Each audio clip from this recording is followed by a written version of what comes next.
ਇਹ ਹਫ਼ਤਾਵਾਰ ਬਾਈਬਲ ਦਾ ਦਰਸੀ ਵਾਸ Plainfield Christian Science Church Independent ਵੱਲੋਂ ਹੈ, ਜਿਹੜਾ ਨਿਊ ਜਰਸੀ ਅਮਰੀਕਾ ਵਿੱਚ ਹੈ।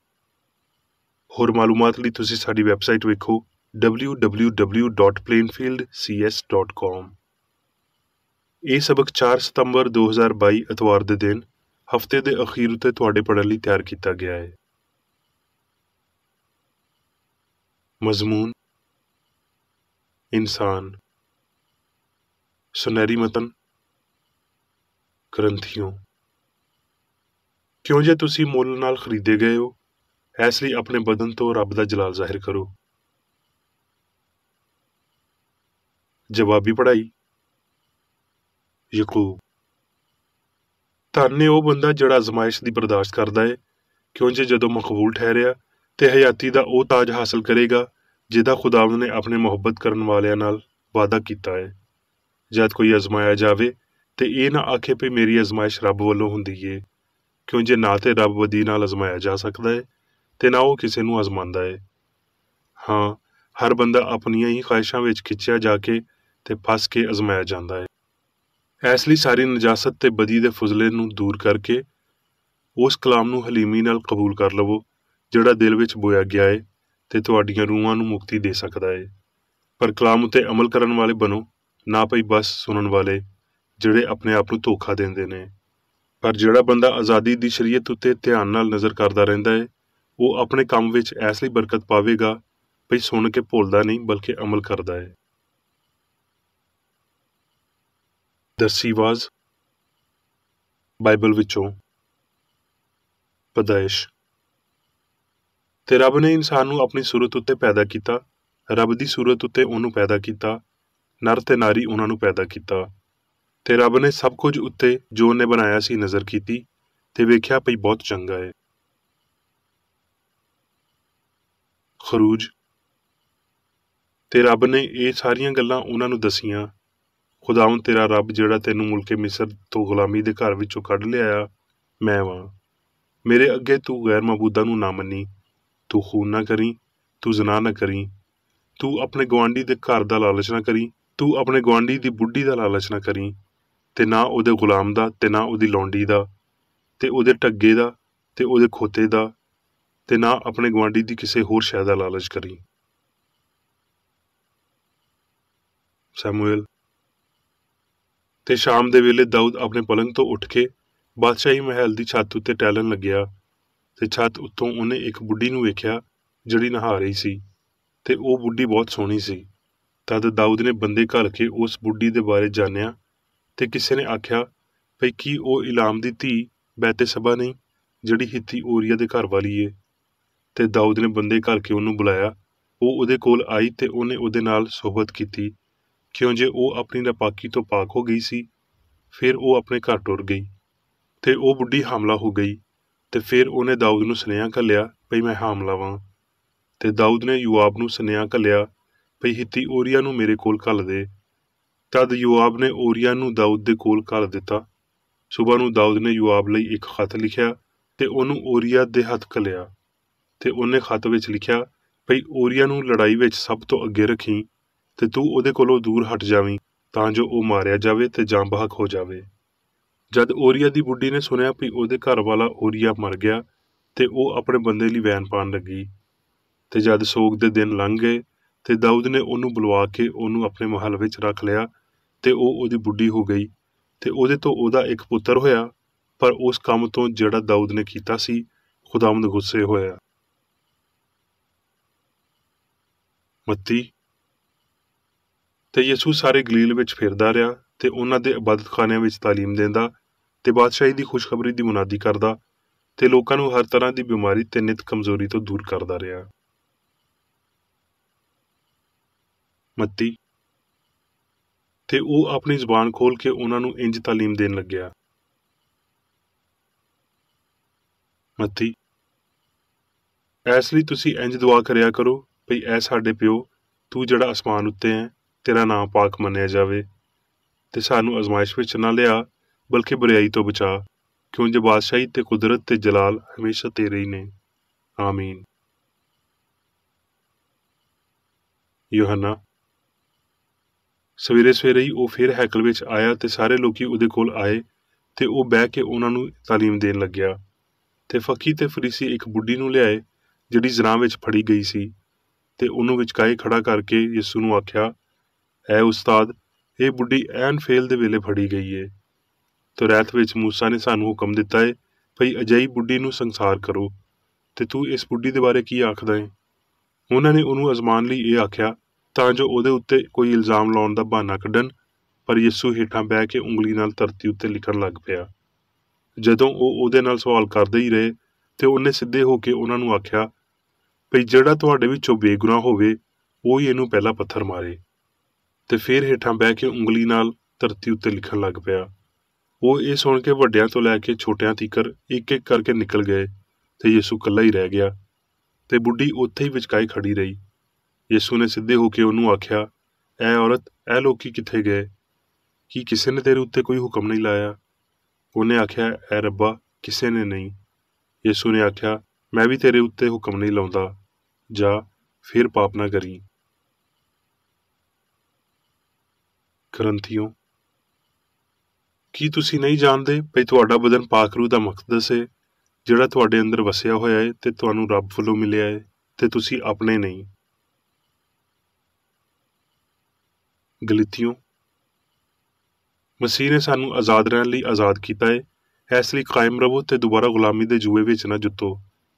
ਹੁਣ ਬਦਨ ਦੇ ਕੰਮ ਤੇ ਜ਼ਾਹਿਰ ਨੇ, ਯਾਨੀ ਹਰਾਮਕਾਰੀ, ਨਾਪਾਕੀ, ਸ਼ਹਿਵਤ ਪ੍ਰਸਤੀ, ਬੁੱਤ ਪ੍ਰਸਤੀ, ਜਾਦੂਗਰੀ, ਅਦਾਵਤਾਂ, ਝਗੜਾ, ਹਸਦ, ਗੁੱਸਾ, ਤਫਰਕੇ, ਵਿਛੋੜੇ, ਬਿਦਤਾਂ, ਬੁਗਜ਼, ਨਸ਼ਾਬਾਜ਼ੀ, ਨਾਚ ਰੰਗ ਤੇ ਇਹਨਾਂ ਵਾਂਗਰ ਹੋਰ ਵੀ।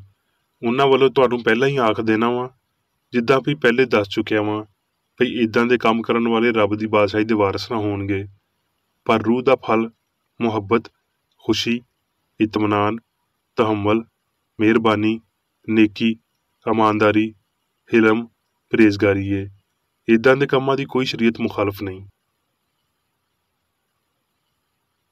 ਹੁਣ ਮੈਂ ਮੇਰੀ ਬੇਕਰ ਰੈਡੀ ਦੀ ਲਿਖੀ ਹੋਈ ਕ੍ਰਿਸਚਨ ਸਾਇੰਸ ਦੀ ਦਰਸੀ ਕਿਤਾਬ ਸਾਇੰਸ ਤੇ ਸਿਹਤ ਆਇਤਾਂ ਦੀ ਕੁੰਜੀ ਦੇ ਨਾਲ ਵਿੱਚੋਂ ਲਈਆਂ ਹੋਈਆਂ ਲਿਖਾਈਆਂ ਪੜਾਂਗਾ। ਸਾਇੰਸ ਤੇ ਸਿਹਤ। ਇਨਸਾਨ ਉਹਦੀ ਛਬੀ ਉੱਤੇ ਬਣਾਏ ਜਾਣ ਨਾਲ ਪੂਰੀ ਧਰਤੀ ਉੱਤੇ ਰੱਬ ਦੀ ਹਾਕਮੀਅਤ ਦਾ ਪਰਛਾਵਾਂ ਬਣਦਾ ਤੇ ਮਲਕੀਅਤ ਰੱਖਦਾ ਏ। ਰੱਬ ਆਪਣੇ ਕੰਮ ਤੋਂ ਮੁਤਮਿਨ ਸੀ। ਉਹ ਆਪਣੀ ਲਾਫਾਨੀ ਖੁਦ ਸਾਖਤਗੀ ਤੇ ਲਾਫਾਨੀ ਸਿਆਣ ਦਾ ਅਜਰ ਕਿੱਦਾਂ ਹੋ ਸਕਦਾ ਏ ਜਦ ਕਿ ਰੂਹਾਨੀ ਤਖਲੀਕ ਇਹਦਾ ਸ਼ਾਖਸਾਨਾ ਸੀ। ਪਰ ਇੱਥੇ ਰੂਹ ਦੀ ਇੱਕ ਅਸਲੀ ਦਿਲਕਸ਼ੀ ਏ। ਸੂਈ ਦੇ ਸਿਰੇ ਤੋਂ ਮੋਟੇ ਹਿੱਸੇ ਤਿੱਕਰ ਰੱਬ ਯਾਨੀ ਇਲਾਹੀ ਸਿਆਣ ਦੀ ਸਭ ਨੂੰ ਲਪੇਟਣ ਵਾਲੀ ਤਾਕਤ ਜਾਂ ਦਿਲਕਸ਼ੀ ਵੱਲ ਇਸ਼ਾਰਾ ਕਰਦੀ ਏ। ਸ਼ਹਿਵਤ ਪ੍ਰਸਤੀ ਨਿਮਤ ਨਹੀਂ ਬਲਕਿ ਗੁਲਾਮੀ ਏ। ਅਸਲੀ ਖੁਸ਼ੀ ਲਈ ਇਨਸਾਨ ਨੂੰ ਆਪਣੇ ਅਸੂਲ ਇਲਾਹੀ ਮੁਹੱਬਤ ਦੇ ਨਾਲ ਹਮਾਹੰਗ ਹੋਣਾ ਚਾਹੀਦਾ ਹੈ। ਪੁੱਤਰ ਨੂੰ ਪਿਓ ਦੇ ਨਾਲ ਮਸੀਹ ਵਿੱਚ ਮੁਤਾਬਕਤ ਦੇ ਨਾਲ ਇਕੱਠਿਆਂ ਹੋਣਾ ਚਾਹੀਦਾ ਹੈ। ਇਲਾਹੀ ਸਾਇੰਸ ਦੇ ਮੁਤਾਬਕ ਇਨਸਾਨ ਦਾ ਦਰਜਾ ਉਂਝ ਦਾ ਹੀ ਕਾਮਲ ਏ ਜਿਹੋ ਜੀ ਉਹ ਸਿਆਣ ਏ ਜਿਹੜੀ ਉਹਨੂੰ ਬਣਾਉਂਦੀ ਏ। ਹਸਤੀ ਦੀ ਅਸਲੀਅਤ ਇਨਸਾਨ ਨੂੰ ਹਮਾਹੰਗ ਤੇ ਲਾਫਾਨੀ ਬਣਾਉਂਦੀ ਏ ਜਦ ਕਿ ਗਲਤੀ ਫਾਨੀ ਤੇ ਬੇਹੰਗਮ ਏ। ਕ੍ਰਿਸਚਨ ਸਾਇੰਸ ਬਿਆਨ ਕਰਦੀ ਏ ਜਿਵੇਂ ਭਈ ਬਾਈਬਲ ਵੀ ਸਿਖਾਉਂਦੀ ਏ ਭਈ ਪਾਕ ਦਿਲਾਂ ਦੇ ਇਲਾਵਾ ਕੋਈ ਰੱਬ ਨੂੰ ਨਹੀਂ ਵੇਖ ਸਕਦਾ। ਇਸ ਪਾਕੀਜ਼ਗੀ ਦੇ ਤਨਾਸਬ ਵਿੱਚ ਇਨਸਾਨ ਕਾਮਲ ਏ ਤੇ ਕਾਮਲੀਅਤ ਅਸਮਾਨੀ ਹਸਤੀ ਦੀ ਤਰਤੀਬ ਏ ਜਿਹੜੀ ਮਸੀਹ ਵਿੱਚ ਹਯਾਤੀ ਨੂੰ ਜ਼ਾਹਿਰ ਕਰਦੀ ਏ ਜਿਹੜਾ ਹਯਾਤੀ ਦਾ ਰੂਹਾਨੀ ਨਮੂਨਾ ਏ।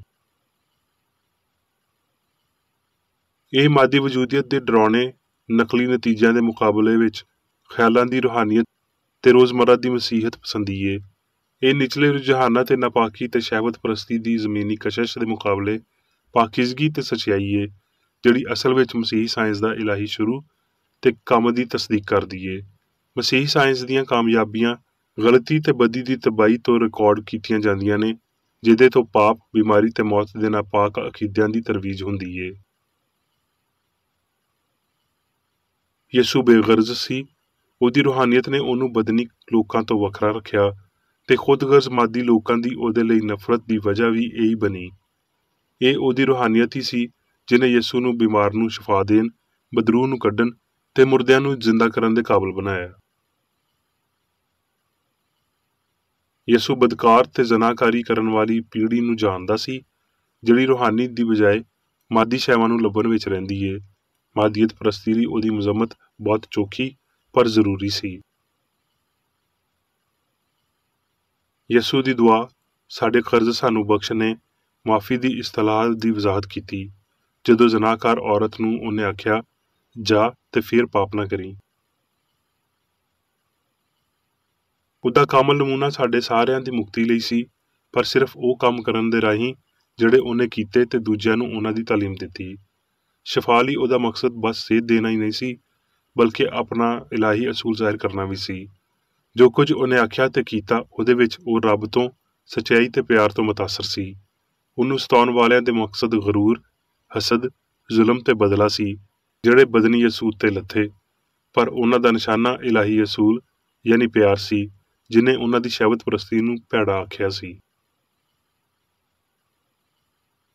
ਹੁਣ ਤੀਕਰ ਦਾ ਵਧੀਆ ਆਵਾਜ਼ ਜਿਹਦੀ ਤਾਲੀਮ ਦਿੱਤੀ ਗਈ ਏ, ਉਹ ਸੱਚਾਈ ਏ, ਜਿਹਦਾ ਇਜ਼ਹਾਰ ਤੇ ਮਸ਼ਕ ਪਾਪ, ਬਿਮਾਰੀ ਤੇ ਮੌਤ ਦੀ ਤਬਾਹੀ ਨਾਲ ਹੋਇਆ ਏ। ਇਹ ਸਾਰਾ ਕੁਝ ਜਾਣਦਿਆਂ ਹੋਏ ਤੇ ਇਹਦੇ ਨਾਲ ਇਹ ਵੀ ਜਾਣਦਿਆਂ ਹੋਏ ਭਈ ਸਾਡੀ ਇੱਕ ਰਗਬਤ ਸਾਡੇ ਅੰਦਰ ਆਲਾ ਏ ਤੇ ਉਹ ਸਾਡੀ ਹਯਾਤੀਆਂ ਵਿੱਚ ਅੱਗੇ ਵੱਧਦੀ ਏ। ਯਿਸੂ ਨੇ ਆਖਿਆ, ਕੋਈ ਬੰਦਾ ਦੋ ਮਾਲਕਾਂ ਦੀ ਸੇਵਾ ਨਹੀਂ ਕਰ ਸਕਦਾ। ਅਸੀਂ ਝੂਠੀਆਂ ਬੁਨਿਆਦਾਂ ਉੱਤੇ ਮਹਿਫੂਜ਼ ਮਕਾਨ ਨਹੀਂ ਬਣਾ ਸਕਦੇ। ਸੱਚਾਈ ਇੱਕ ਨਵੀਂ ਮਖਲੂਕ ਬਣਾਉਂਦੀ ਏ, ਜਿਹਦੇ ਵਿੱਚ ਪੁਰਾਣੀਆਂ ਸ਼ੈਵਾਂ ਜਾਂਦੀਆਂ ਰਹਿੰਦੀਆਂ ਨੇ ਤੇ ਸਾਰੀਆਂ ਸ਼ੈਵਾਂ ਨਵੀਆਂ ਹੋ ਜਾਂਦੀਆਂ ਨੇ। ਜਜ਼ਬੇ, ਖੁਦਗਰਜ਼ੀ, ਨਫ਼ਰਤ, ਡਰ, ਹਰ ਸਨਸਨੀਖੇਜ਼ੀ ਰੂਹਾਨੀਅਤ ਨੂੰ ਤਸਲੀਮ ਕਰਦੇ ਨੇ ਤੇ ਹਸਤੀ ਦੀ ਅਫਰਾਤ ਰੱਬ ਯਾਨੀ ਚੰਗਿਆਈ ਵੱਲੋਂ ਏ। ਅਸੀਂ ਭਰੇ ਹੋਏ ਭਾਂਡਿਆਂ ਨੂੰ ਹੋਰ ਨਹੀਂ ਭਰ ਸਕਦੇ, ਇਹਨਾਂ ਨੂੰ ਪਹਿਲਾਂ ਖਾਲੀ ਹੋਣਾ ਪਵੇਗਾ। ਆਓ ਅਸੀਂ ਗਲਤੀ ਤੋਂ ਮੁਨਹਰਫ ਹੋਈਏ, ਫਿਰ ਜਦੋਂ ਰੱਬ ਦੀ ਹਨੇਰੀ ਚੱਲਦੀ ਏ ਤੇ ਅਸੀਂ ਆਪਣੇ ਕਰੀਬੀ ਖਸਤਾ ਹਾਲਾਂ ਨੂੰ ਗਲੇ ਨਹੀਂ ਲਾਵਾਂਗੇ। ਮਾਦੀ ਸਿਆਣ ਵਿੱਚੋਂ ਗਲਤੀ ਨੂੰ ਬਾਹਰ ਕੱਢਣ ਦੀ ਰਾਹ ਇਹ ਹੈ ਭਈ ਉਹਦੇ ਵਿੱਚ ਮੁਹੱਬਤ ਦੀਆਂ ਸਲਾਬੀ ਛੱਲਾਂ ਦੇ ਰਾਹੀਂ ਸੱਚਾਈ ਨੂੰ ਭਰ ਦਿੱਤਾ ਜਾਵੇ। ਮਸੀਹੀ ਕਾਮਲੀਅਤ ਨੂੰ ਕਿਸੇ ਹੋਰ ਨਿਊ ਉੱਤੇ ਫਤਹ ਨਹੀਂ ਕੀਤਾ ਜਾਂਦਾ। ਪਾਕੀਜ਼ਗੀ ਉੱਤੇ ਪਾਕੀਜ਼ਗੀ ਦੀ ਪਵਿੰਦਕਾਰੀ ਕਰਨਾ, ਇਹ ਫਰਜ਼ ਕਰਨਾ ਭਈ ਪਾਪ ਬਗੈਰ ਛੱਡਿਓ ਮਾਫ ਕੀਤਾ ਜਾ ਸਕਦਾ ਏ, ਇੰਜ ਦੀ ਬੇਵਕੂਫੀ ਏ ਜਿਵੇਂ ਮੱਛਰਾਂ ਨੂੰ ਨੱਥ ਪਾਣੀ ਤੇ ਊਂਠਾਂ ਨੂੰ ਸਬੂਤਾ ਖਾ ਜਾਣਾ ਬੇਵਕੂਫੀ ਏ। ਤਾਕਤ ਦੀ ਵੱਡੀ ਤਰੱਕੀ ਵੱਲ ਤੇਜ਼ੀ ਨਾਲ ਵੱਧਦੇ ਹੋਏ ਪਾਪ ਤੇ ਅਯਾਸ਼ੀ ਦੇ ਜੱਗ ਵਿੱਚ ਇਸ ਗੱਲ ਉੱਤੇ ਧਿਆਨ ਨਾਲ ਗੌਰ ਕਰਨਾ ਅਕਲਮੰਦੀ ਏ ਭਈ ਆਇਆ ਮੁਤਾਸਰ ਕਰਨ ਵਾਲੀ ਸਿਆਣ ਇਨਸਾਨੀ ਏ ਜਾਂ ਇਲਾਹੀ। ਵਿਆਹ ਦੇ ਵਾਅਦੇ ਨਾਲ ਬੇਵਫਾਈ ਇਨਸਾਨੀ ਨਸਲ ਵਿੱਚ ਮਾਸ਼ਰਤੀ ਲਾਨਤ ਬਣ ਗਈ ਏ। ਉਹ ਵਬਾ ਜਿਹੜੀ ਹਨੇਰੇ ਵਿੱਚ ਟੁਰਦੀ ਏ, ਉਹ ਹਲਾਕਤ ਜਿਹੜੀ ਦੁਪਹਿਰ ਨੂੰ ਵੈਰਾਨ ਕਰ ਦਿੰਦੀ ਏ। ਇਹ ਹੁਕਮ ਭਈ ਤੂੰ ਜ਼ਨਾ ਨਾ ਕਰੀ, ਐਸ ਹੁਕਮ ਤੋਂ ਘੱਟ ਲਾਜ਼ਮੀ ਨਹੀਂ ਭਈ ਤੂੰ ਖੂਨ ਨਾ ਕਰੀ। ਪਾਕ ਦਾਮਨੀ ਤਹਿਜ਼ੀਬ ਤੇ ਤਰੱਕੀ ਦਾ ਸੀਮਟ ਏ, ਇਹਦੇ ਬਗੈਰ ਮਾਸ਼ਰੇ ਵਿੱਚ ਮਜ਼ਬੂਤੀ ਨਹੀਂ ਤੇ ਇਹਦੇ ਬਗੈਰ ਕੋਈ ਬੰਦਾ ਹਯਾਤੀ ਦੀ ਸਾਇੰਸ ਨਹੀਂ ਪਾ ਸਕਦਾ। ਤੁਹਾਨੂੰ ਚਾਹੀਦਾ ਹੈ ਭਈ ਬੁਰੇ ਖਿਆਲਾਂ ਨੂੰ ਪਹਿਲੀ ਫੁਰਸਤ ਵਿੱਚ ਕਾਬੂ ਕਰ ਲਵੋ, ਨਹੀਂ ਤੇ ਦੂਜੀ ਵਾਰੀ ਇਹ ਤੁਹਾਨੂੰ ਕਾਬੂ ਕਰ ਲੈਣਗੇ। ਯਿਸੂ ਨੇ ਵਾਜ਼ਿਹ ਕੀਤਾ ਸੀ ਭਈ ਮਨਾ ਕੀਤੀਆਂ ਸ਼ੈਵਾਂ ਦਾ ਲਾਲਚ ਕਰਨਾ ਇੱਕ ਇਖਲਾਕੀ ਹੁਕਮ ਨੂੰ ਤੋੜਨ ਦੇ ਬਰਾਬਰ ਸੀ। ਉਹਨੇ ਇਨਸਾਨੀ ਸਿਆਣ ਦੇ ਉਸ ਅਮਲ ਉੱਤੇ ਬਹੁਤ ਜ਼ੋਰ ਦਿੱਤਾ ਜਿਹੜਾ ਹਿੱਸਾਂ ਲਈ ਗੈਬੀ ਹੋਵੇ। ਬੁਰੇ ਖਿਆਲ ਤੇ ਇਰਾਦੇ ਕਿਸੇ ਬੰਦੇ ਦੀ ਇਜਾਜ਼ਤ ਤੋਂ ਬਹੁਤਾ ਅੱਗੇ ਨਹੀਂ ਜਾਂਦੇ ਤੇ ਨਾ ਬਹੁਤਾ ਨੁਕਸਾਨ ਪਹੁੰਚਾਉਂਦੇ ਨੇ। ਜੇ ਫਜ਼ਲ ਤੇ ਸੱਚਾਈ ਮਜ਼ਬੂਤ ਦਿਫਾ ਬਣਾਉਣ ਤੇ ਬੁਰੇ ਖਿਆਲ, ਸ਼ਹਿਵਤ ਤੇ ਬਦਖਾਹੀ ਵਾਲੇ ਮਕਸਦ ਅੱਗੇ ਨਹੀਂ ਵੱਧ ਸਕਦੇ ਤੇ ਖਿਲਰਨ ਵਾਲੇ ਦਾਣਿਆਂ ਵਾਂਗਰ ਇੱਕ ਇਨਸਾਨੀ ਜ਼ਿਹਨ ਤੋਂ ਦੂਜੇ ਵਿੱਚ ਗੈਰ ਮੁਤਵੱਕੇ ਘਰ ਨੂੰ ਨਹੀਂ ਲੱਭਦੇ ਰਹਿੰਦੇ। ਬੁਰਾਈ ਯਾਨੀ ਹਰ ਤਰ੍ਹਾਂ ਦੀ ਗਲਤੀ ਦਾ ਮੁਕਾਬਲਾ ਕਰੋ ਤੇ ਉਹ ਤੁਹਾਡੇ ਕੋਲੋਂ ਨਸ ਜਾਵੇਗੀ। ਗਲਤੀ ਹਯਾਤੀ ਦੀ ਮੁਖਾਲਫ ਏ।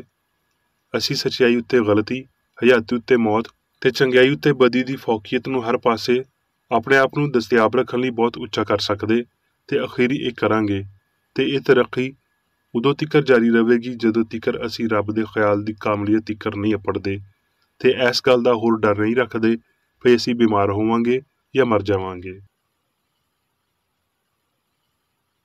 ਜਾਨ ਵਿੱਚ ਲਾਮਹਿਦੂਦ ਵਸਾਇਲ ਨੇ ਜਿਨ੍ਹਾਂ ਤੋਂ ਇਨਸਾਨ ਨੂੰ ਬਰਕਤ ਦੇਣੀ ਹੁੰਦੀ ਏ ਤੇ ਖੁਸ਼ੀ ਹੋਰ ਆਸਾਨੀ ਨਾਲ ਹਾਸਲ ਕੀਤੀ ਜਾਂਦੀ ਏ ਤੇ ਸਾਡੇ ਕਬਜ਼ੇ ਵਿੱਚ ਹੋਰ ਮਹਿਫੂਜ਼ ਰਹੇਗੀ ਜੇ ਜਾਨ ਵਿੱਚ ਤਲਾਸ਼ ਕੀਤੀ ਜਾਵੇਗੀ।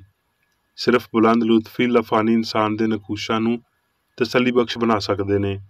ਅਸੀਂ ਜ਼ਾਤੀ ਫਹਿਮ ਦੀਆਂ ਹੱਦਾਂ ਵਿੱਚ ਖੁਸ਼ੀ ਨੂੰ ਮਹਿਦੂਦ ਨਹੀਂ ਕਰ ਸਕਦੇ हिस्सा कोई असली लुत्फ अता नहीं करदियां।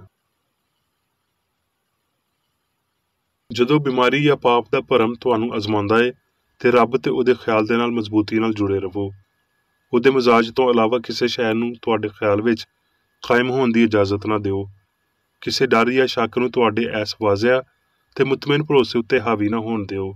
ਭਈ ਹਯਾਤੀ ਦੀ ਪਛਾਣ ਦੀ ਹਮਾਂਗੀ ਜਿਵੇਂ ਭਈ ਹਯਾਤੀ ਸ਼ੁਰੂ ਤੋਂ ਹੈ ਐਸ ਸ਼ੈ ਦੇ ਕਿਸੇ ਵੀ ਪੀੜ ਵਾਲੇ ਅਹਿਸਾਸ ਜਾਂ ਯਕੀਨ ਨੂੰ ਫਨਾ ਕਰ ਸਕਦੀ ਏ ਜਿਹੜਾ ਹਯਾਤੀ ਵਿੱਚ ਹੈ ਹੀ ਨਹੀਂ।